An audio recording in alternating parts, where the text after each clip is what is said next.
तो हे दोस्तों 100,000 ऑफ क्यों रिफाइनिंग के और एक नई और धमाकेदार एपिसोड आ चुका है। आज का एपिसोड बाकी सारे एपिसोड से भी बहुत ही ज़्यादा धमाकेदार होने वाला है। तो चलिए फिर स्टार्ट करते हैं बिना किसी देरी के। तो जैसा कि हमने पिछले एपिसोड में देखा था कि कैसे शुइन अपने केओस पावर का इस्तेमाल करके बार बार एंसेस्टर के पास्ट में जा रहा था ताकि वो मास्टर जूस से पहले ही एंसेस्टर को अपना डिसेपल बना ले और पूरे यूनिवर्स के ऊपर राज कर सके। लेकिन छोटे एंसेस्टर बार बार उसे अपने मास्टर बनाने से इनकार कर रहे थे, जिसकी वजह से पागल होकर शुइन अपने केओस पावर का बहुत ज़्यादा इस्तेमाल करके एंसेस्टर के उस पास्ट के लाइफ में जाना चाहता था जब एंसेस्टर का जन्म हुआ था। लेकिन लगातार कोशिश करने के बावजूद भी वो पास्ट में नहीं जा पा रहा था। उल्टा ज्यादा पावर इस्तेमाल करने की वजह से वो बहुत ही बुरी से इंजर्ड भी हो चुका था। फिर एंसेस्टर उसके सामने आकर उसे बताने लगे थे कि मैंने तुम्हें पहले ही कहा था कि तुम मेरे बारे में जान नहीं सकोगे, और एंसेस्टर ने उस टाइम लाइन को ही तोड़ दिया था। तो अब आ गई। तो इस नेक्स्ट एपिसोड की शुरुआत में हम उसी सीन को देखते हैं जहां एंसेस्टर एक ही झटके में ही उस पास्ट के लाइफ लाइन यानी टाइम लाइन को पूरी तरह से डिस्ट्रॉय कर देता है, जिसकी वजह से एंसेस्टर दोबारा उस जगह के रियलिटी में वापस आ जाते हैं जहां एंसेस्टर देखते हैं कि कैसे केओस पावर का बरसात हो रहा है। ये देखकर एंसेस्टर समझ जाते हैं कि असल में वो शायद केओस पावर को शायद डिस्ट्रॉय ना कर सके। ये देखकर उन्हें थोड़ी हैरानी भी होता है। जबकि यहाँ से सीन बदलता है और हम चूफेंग को देखते हैं जिसने कि मास्टर जू के ऊपर अटैक करना छोड़ दिया था। चूफेंग हैरान होकर पूछते हैं कि ओ, तो इसका मतलब तुम ही हमारे मास्टर जू हो। तब इस पर मास्टर जू कहता है कि मैं इतने देर से तुम लोगों को यही समझाने की कोशिश कर रहा हूँ कि मैं ही असली हूँ। फिर मास्टर जू थोड़े हैरान होकर कहने लगते हैं कि चलो ठीक है, जो हो गया उसे भूल जाओ। अब मुझे जल्दी से बुफान के पास लेकर चलूं ताकि मैं उसके बॉडी की अच्छी तरह से जांच कर सकूं। लेकिन इससे पहले कि मास्टर जू अपने ग्रैंड डिसाइपल्स को लेकर वहां से जा पाते, अचानक कि वहां पर शुइन का आवाज उन्हें सुनाई देता है, जो कि उन्हें कहने लगता है कि तुम में से आज कोई भी यहाँ से नहीं जाएगा। देखते ही देखते वहां पर केओस पावर इकट्ठा होने लगता है। जो केओस पावर इकट्ठा होने के बाद नकली मास्टर जू यानी कि शुइन नकली मास्टर जू का रूप लेता है। ये देखकर एंसेस्टर के डिसाइपल को काफी गुस्सा आ जाता है। वो सभी फाइट करने के लिए रेडी हो गए थे, लेकिन तभी अचानक फैंसी को उसके बॉडी में बहुत ही खतरनाक दर्द महसूस होता है। उसके बॉडी के अंदर से केओस पावर की ऑरा निकल रहा था। देखते ही देखते बाकी डिसाइपल्स के बॉडीज के अंदर से भी वही पावर निकलने लगता है। उनके बॉडीज में उन्हें बहुत ही ज्यादा पेन हो रहा था। ये देखकर मास्टर जो एक ही झटके में समझ जाता है कि असल में शुइन इन सभी के डिसाइपल्स के बॉडीज के अंदर केओस पावर को एक्टिवेट यानी कि अवेकन करने की कोशिश कर रहा है। लेकिन इस पर नकली मास्टर जो कहने लगता है क्योंकि ये सभी ने ही मुझसे विनती किया था कि मैं इनके बॉडीज के अंदर से केओस पावर को अवेकन कर दूं। तब ये सुनकर लिन थोड़े गुस्सा होते हुए कहने लगता है क्योंकि तुम उस वक्त नकली मास्टर जो के रूप में आए थे और हमें नहीं पता था कि तुम असली विलन थे। लेकिन फिर भी शुइन कहने लगता है कि नहीं, ये गलत है क्योंकि ये सब कुछ करना था तुम लोगों की खुद की मर्जी थी। फिर शुइन उनके पावर्स को एक्टिवेट करते हुए कहने लगता है कि अगर तुम लोगों को अल्टीमेट पावर चाहिए तो उसके साथ साथ तुम लोगों को प्राइज भी तो देना होगा। लेकिन अब उन सभी के बॉडीज के अंदर से जैसे जैसे जबरदस्ती केओस पावर को अवेकन किया जा रहा था, उनके बॉडीज के अंदर उन्हें बहुत ज्यादा पेन होता है। असल में वो लोग आजाद भी नहीं हो रहे थे क्योंकि शुइन ने उनके बॉडीज को पहले ही जकड़ कर रख दिया था। ये देखकर मास्टर जू को काफी ज्यादा गुस्सा आ जाता है। तब रेवेटिकल कहने लगती है कि अगर तुमने जबरदस्ती ऐसा करने की कोशिश की तब हमारे एंसेस्टर तुम्हें कभी जिंदा नहीं छोड़ेगा। लेकिन शुइन को इस बात को सुनने के बाद भी डर नहीं लग रहा था। वो तो काफी घमंड के साथ कहने लगता है कि अभी यहाँ जुयांग नहीं है, वो तो काफी दूर है, तो आखिरकार वो यहाँ पर रहकर तुम्हारी मदद कैसे कर पाएगा। लेकिन अब ये देखकर मास्टर जू का गुस्सा फट पड़ता है। वो गुस्से से कहने लगते हैं कि मेरे ग्रैंड डिसाइपल को तुम इस तरह से ट्रीट नहीं कर सकती। साथ ही हम देखते हैं कि कैसे मास्टर जू के अंदर से बहुत ही खतरनाक एनर्जी भी रिलीज होता है, जिसके बाद मास्टर जू शुइन के ऊपर अटैक करने की कोशिश करता है। लेकिन तभी अचानक शुइन का और एक क्लोन आकर सीधे मास्टर जू के अटैक को ब्लॉक कर देता है, जिसकी वजह से मास्टर जू अब अलग अलग डायरेक्शन का इस्तेमाल करके असली शुइन के ऊपर अटैक करने की कोशिश कर रहे होते हैं। लेकिन हर बार शुइन का क्लोन आकर उनके अटैक को ब्लॉक कर देता है, जिसकी वजह से मास्टर जू लगातार उसके ऊपर अटैक करने की कोशिश ही कर रहे थे। तब ये देखकर नकली मास्टर जू उन सभी को कहने लगता है कि जब एक बार तुम लोग अपने केओस पावर को अवेकन कर लोगे तब तुम लोग भी मेरी तरह अपने क्लोन को एक्टिवेट कर पाओगे, क्योंकि इस पूरे वर्ल्ड में केओस पावर ही सबसे बड़ा ऊपर है। इससे ज्यादा कोई और पावर नहीं है इस पूरे दुनिया में। लेकिन इसी के साथ ही हम देखते हैं कि कैसे शुइन का वो क्लोन इतना ज्यादा ताकतवर था जो कि मास्टर जू को बहुत ही बुरी तरह से पीट रहा था। साथ ही साथ वो क्लोन मास्टर जू को पीटने के बाद कहने लगता है कि तुम ये बात काफी अच्छी तरह से जानते थे कि केओस पावर इस पूरे वर्ल्ड का ही एक माइटियस पावर है।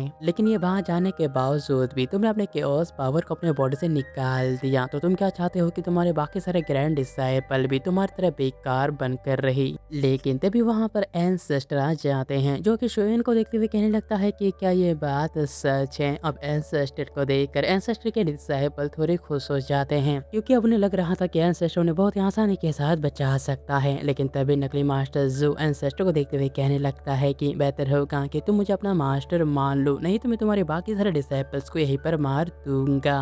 लेकिन इस पर एंसेस्टर शांत रहकर शोइन को जवाब देता है कि क्या तुम मुझे इस तरह से ट्रीट कर रहे हो। लेकिन दूसरी तरफ मास्टर जू को काफी ज्यादा गुस्सा आ जाता है। वो गुस्से से कहने लगते हैं कि जुयांग सिर्फ मेरा डिसाइपल है। इतना कहने के बाद मास्टर जू अपने आप को आजाद कराकर सीधे शोइन के क्लोन के ऊपर जोरदार तरीके से अटैक कर देता है। जैसे कि मास्टर जू को ये बात बिल्कुल भी पसंद नहीं आया कि एंसेस्टर को कोई अपना डिसाइपल बना ले। और फिर क्या देखते ही देखते मास्टर जू और नकली मास्टर जू के बीच एक शानदार कॉम्बैट फाइट होने लगता है। दोनों को एक दूसरे के साथ फाइट करता हुआ देखकर मास्टर जुयांग यानी कि एंसेस्टर अपने हाथ के आगे बढ़ाकर एक एनर्जी इकट्ठा कर रही थी, ताकि वो नकली मास्टर जू के ऊपर अटैक कर सके। लेकिन उन दोनों के फाइट की वजह से मास्टर यानी कि एंसेस्टर जुयांग ठीक से ध्यान नहीं दे पाते। लेकिन तभी अचानक एंसेस्टर अपने फायर्स अपने उंगली से एक एनर्जी अटैक करता है। अब यहाँ देखकर मास्टर जू पूरी तरह से हैरान हो जाते हैं, क्योंकि वो अटैक किसी और को नहीं बल्कि असली मास्टर जू को लगा था। ये देखकर एंसेस्टर के बाकी सारे डिसाइपल भी काफी ज्यादा हैरान हो जाते हैं।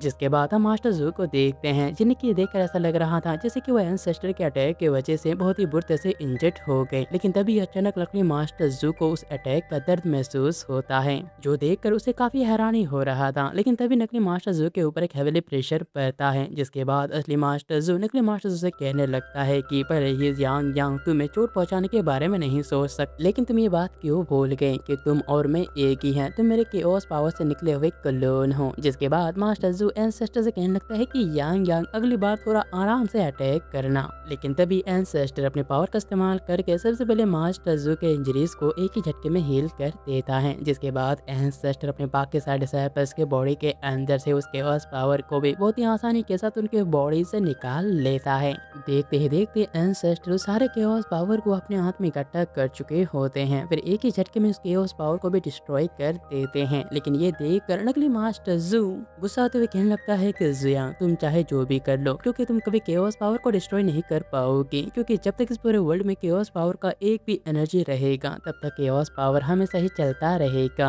लेकिन तभी रैबिट गर्ल उसे काफी गुस्से से एक जोरदार तरीके से उसके मुंह में अटैक करती है। वो गुस्से हुए कहने लगती है कि नकली मास्टर जू तुम कुछ ज्यादा ही बकबक करते हो। जिसके बाद जल्दी से एंसेस्टर के बाकी सारे डिसाइपल जल्दी से एक एक करके एंसेस्टर के पास आ जाते हैं। लेकिन वो सभी ये देखकर काफी हैरान हो जाते हैं कि अभी भी नकली मास्टर जू के टेक्निक्स और उनका बॉडी शेप बिल्कुल असली मास्टर जू के तरह था, जिसके वजह से वो सभी ये देखकर काफी ज्यादा कंफ्यूज हो जाते हैं। उन्हें समझ में नहीं आता कि आखिरकार ऐसा कैसे हो सकता है। तब एंसेस्टर उन्हें बताता है कि इसका पता लगाने का सिर्फ एक ही तरीका है, ये वही बता सकता है जिसका ये क्लोन है। और इतना कहने के बाद एंसेस्टर स्नैप करते हुए असली मास्टर जू और केओस पावर वाले हुए क्लोन यानी नकली मास्टर जू को एक साथ मर्ज यानी कि दोनों को एक साथ मिला देता है, जिसकी वजह से अब ये सीन अचानक ही पास्ट के एरे प्लाजा में चला जाता है, जहाँ का नजारा बहुत ही ज्यादा खतरनाक था। हर एक चीज बहुत ही बुरी तरह से डिस्ट्रॉय कर दिया गया था। ये देखकर रैबिट गर्ल थोड़ी हैरान होकर कहने लगती है कि क्या यही पास्ट का वो टाइम है जब यहाँ पर सबसे पियरलेस इमॉर्टल मास्टर रहता था। लेकिन दोस्तों असल में हमें यहाँ पर पता चलता है कि एंसेस्टर एक एनर्जी के गोले के अंदर उस पास्ट के लाइफ में देख रही थी, जहाँ पर हर एक जगह पर केओस पावर फैला हुआ था। लेकिन उस गोले में जो उन्हें दिखाई दे रहा था उसके हिसाब से वो ये बात समझ चुकी थी कि उस वक्त का टाइम में जो वर्ल्ड बना था उसका पावर पूरी तरह से खत्म हो रहा था। धीरे धीरे पूरा वर्ल्ड ही खत्म होने जा रहा था। लेकिन तभी अचानक लिंगो बहुत ही हैरान तरीके से एक अजीब चीज देखता है। वो देखता है कि एक जगह पर बहुत ही ज्यादा मात्रा में केओस पावर इकट्ठा हो रहा है, जो कि बिल्कुल भी अच्छी बात नहीं था। लेकिन असल में वो केओस पावर जो था वो पूरे एनर्जी यानी उस पूरे वर्ल्ड की एनर्जी को अपने अंदर एब्जॉर्ब कर रहा था। एंसेस्टर भी उन्हें ये बात बहुत ही अच्छी तरह से समझा देता है कि असल में वो चीज कुछ और नहीं बल्कि केओस पावर है। ये देखकर एंसेस्टर के डिसाइपल काफी हैरान हो जाते हैं, क्योंकि वो लोग साफ साफ देख पा रहे थे कि कैसे वो केओस पावर इंसानों के साथ साथ उस पूरे वर्ल्ड के स्पिरिचुअल एनर्जी को बहुत ही तेजी के साथ एब्जॉर्ब करता जा रहा है। और यहाँ पर टीआरएन सेट के कुछ ऐसे स्ट्रॉन्ग डिसाइपल और कुछ ऐसे वॉइस मास्टर्स थे जो कि उस केओस पावर का सामना करने की कोशिश कर रही थी। यहाँ तक कि हम ड्रैगन लॉर्ड को भी देखते हैं जो कि उस केओस पावर का सामना करते हुए अपने डिसाइपल्स को वहाँ से निकलने की बातें बोल रहा था, लेकिन उनमें से डिसाइपल कहने लगता है कि मास्टर मैं आपको यहाँ अकेले छोड़कर नहीं जा सकता। और दोस्तों यहाँ पर हमें और एक इंटरेस्टिंग बात पता चलता है, असल में ये कोई और नहीं बल्कि यंग मास्टर जू थे, जो कि अपने डिसाइपल्स को बचाने के लिए अपनी पूरी ताकत लगा रही थी। लेकिन उसके डिसाइपल्स थे कि वो उन्हें अकेले छोड़कर बिल्कुल भी जाना नहीं चाहते थे, वो भी उनके साथ इस केओस पावर का सामना करने के लिए पूरी तरह से हिम्मत बनाए हुए होते हैं। लेकिन यहाँ देखकर मास्टर जू उन्हें कहने लगता है कि तुम लोगों को यहाँ पर रहने की कोई भी जरूरत नहीं, मैं तुम लोगों को बचाने की कोशिश कर रहा हूँ ताकि तुम लोग फ्यूचर में एक अच्छी जिंदगी जी सको, तो यहाँ से निकल जाओ। और इतना कहने के बाद यंग मास्टर जू अब अकेले ही उस केओस पावर को मारने की यानी कि उन्हें डिस्ट्रॉय करने के लिए चले जाते हैं। तभी कुछ डिसाइपल अपने सीनियर डिसाइपल से कहने लगते हैं कि सीनियर ब्रदर क्या हम मास्टर को यहीं पर अकेले छोड़कर चले जाएंगे, क्या हम उनका सपोर्ट नहीं करेंगे। लेकिन वो डिसाइपल कहने लगता है कि हम मास्टर के ऊपर मुसीबत नहीं बन सकते, क्योंकि अगर हम यहाँ पर रहे तो वो केओस पावर का सामना करने के लिए पूरी तरह से ध्यान नहीं दे पाएगा। अब ये सारा का सारा चीज एंसेस्टर और उसके बाकी सारे डिसाइपल देख रहे थे। जो फैंग भी इस नज़ारे को देखकर काफी ज्यादा इमोशनल हो जाती है, क्योंकि उस वक्त अपने मास्टर के सपोर्ट यानी उनके साथ देने के लिए वहाँ पर नहीं थी। दूसरी तरफ हम यंग मास्टर जू को देखते हैं, जो कि इस केओस पावर का सामना करते हुए उसे कहने लगता है कि केओस पावर मैं तुम्हें इस वर्ल्ड को डिस्ट्रॉय करने बिल्कुल भी नहीं दे सकता। और इतना कहने के बाद मास्टर जू अकेले ही उस केओस पावर का सामना करने के लिए निकल जाता है। लेकिन तभी अचानक वो केओस पावर जो कि एक एनर्जी के गोले में बना हुआ था, अचानक ही आसमान के ऊपर जाकर कई सारे केओस पावर को एक साथ रिलीज कर देता है, जो कि डायरेक्टली यंग मास्टर जू के डिसाइपल के ऊपर अटैक करने के लिए जा रही थी। ये देखकर यंग मास्टर जू तो काफी तेजी के साथ अपने डिसाइपल को बचाने के लिए वहां से निकल जाता है।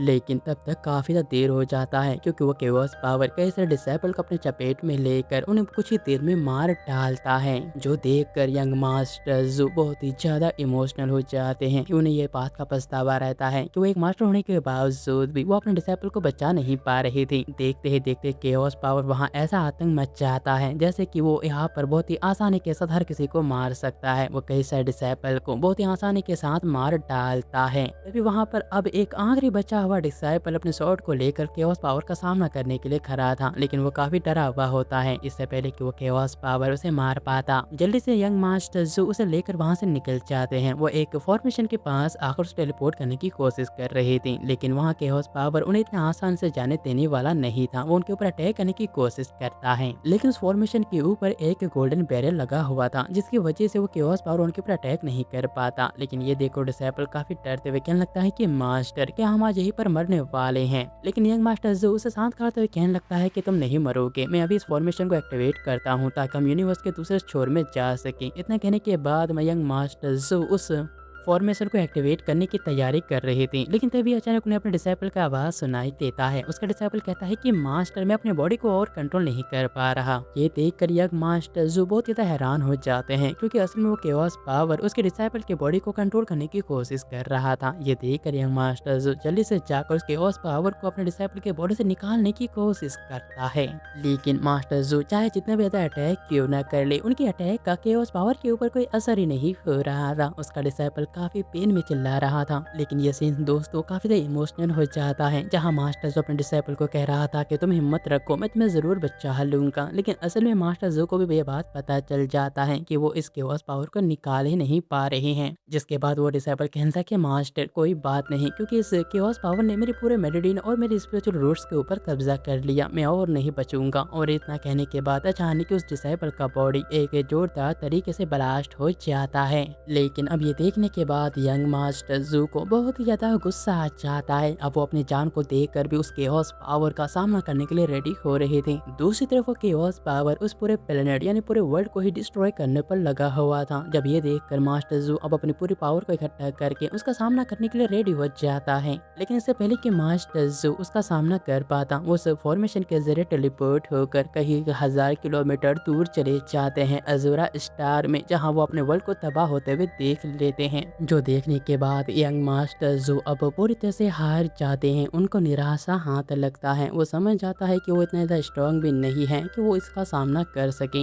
जिसकी वजह से अब मास्टर जू के बॉडी के अंदर भी केओस पावर की एंट्री हो गया था। मास्टर जू अब ये निराशा सहन नहीं कर सकते थे, इसी वजह से वो अपने आप को ही मारने के लिए रेडी होते हैं। लेकिन तभी अचानक कोई आकर उसके हाथ को रोक लेता है। जब मास्टर जू देखता है तो काफी हैरान हो जाता है, क्योंकि असल में ये उसी का ही एक क्लोन था, जो कि केओस पावर के द्वारा क्रिएट क्रिएट किया गया था। यही नजारा जब ड्रैगन किंग देखता है तो काफी हैरान होकर कहने लगता है कि बॉस ये तो 2 पेयरलेस इमोर्टल मास्टर जू हैं, आखिरकार ऐसा कैसे हो सकता है। तब एंसेस्टर ने बताता है कि असल में केओस पावर ने मेरे मास्टर के डर और उनके एहसास को अपने का ताकत बनाया। वो उनके डर का इस्तेमाल करके अपना रूप ले चुका है। लेकिन इसी के साथ ही एंसेस्टर देखता है कि कैसे दोनों ही मास्टर जू एक दूसरे के साथ फाइट कर रही थी, जहां नकली मास्टर जू लगातार असली मास्टर जू को बहकाने की कोशिश कर रहा था कि अगर तुम बदला लेना चाहते हो तो केओस पावर के पास चले जाओ। लेकिन देखते ही देखते वो नकली मास्टर जू, जो कि असल में अब धीरे धीरे शू इन बन गया था, वो उसका बॉडी पूर्ति से कॉस्मिक लेवल का बन जाता है। वो मास्टर जू को कहने लगता है कि बेहतर होगा कि तुम केओस पावर को अपने बॉडी में एंट्री दे दो, तब तुम इतना स्ट्रॉन्ग बन जाओगे कि तुम अपने आप और अपने बाकी सारे डिसाइपल्स को बहुत ही आसानी के साथ बचा सकती हो। लेकिन ये देखकर चूफेंग कहने लगती है कि तुम केओस पावर के एक पालतू डॉग हो। चूफेंग के साथ साथ लिन को भी काफी ज्यादा गुस्सा आ जाता है कि कैसे शू इन मास्टर जू को बहकाने की कोशिश कर रहा है। लेकिन तभी एंसेस्टर अपने पावर का इस्तेमाल करते हुए एक पीछे फॉर्मेशन क्रिएट करने लगता है। वो अपने पावर का इस्तेमाल करके जल्दी से असली मास्टर जू और शू इन को उस जगह से निकाल लेते हैं जहाँ एंसेस्टर ने अभी भी शू इन की बॉडी के अंदर एक हेवीली प्रेशर डाल रखा था। जिसके बाद शू इन एंसेस्टर को कहने लगता है कि तुमने सब कुछ देख ही लिया है, तो तुम समझ चुके हो कि कैसे हर एक चीज केओस पावर को ऑफर करता है अपने आप को सौंपने की, और इसी की वजह से तुम जिसे भी बचाना चाहते हो तुम उन्हें कभी नहीं बचा पाओगे। लेकिन इस पर एंसेस्टर कहने लगता है कि क्या सच में ऐसा ही है। और दोस्त इसी के साथ ये शानदार एपिसोड भी यही पर एंड होता है। मुझे पता है कि आज का एपिसोड थोड़ा लंबा है, लेकिन आज का एपिसोड धमाकेदार भी है।